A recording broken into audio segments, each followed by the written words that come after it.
আজ দেখো পার্সেলে আসছে আমার একটা অদ্ভুত জিনিস। কি বলো তো, এটা হচ্ছে শুটকি মাছ, লোটে শুটকি, বোম্বিল যেটাকে বলে ইংলিশে বা হিন্দিতেও, ঠিক আছে। তো শুটকি মাছ আমি এটা করছি আজকে। তো দেখো আমি ভেজে আগে একটু সেদ্ধ করে নিলাম লবণ হলুদ দিয়ে, তারপরে ফ্রাইং প্যানে সরষের তেল, শুকনো লঙ্কা, পেঁয়াজ, রসুন এগুলো সব ভালো মতো ভেজে নিলাম।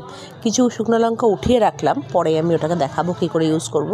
এখানে পেঁয়াজ, রসুন আর ওই সেদ্ধ করা শুটকি এগুলোকে একটু খুব ভালো মতো ফ্রাই করে নিলাম।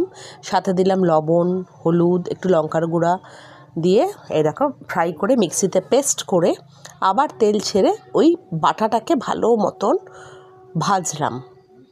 ভেজে সামান্য একটু জল দিয়ে শুকিয়ে নিলাম।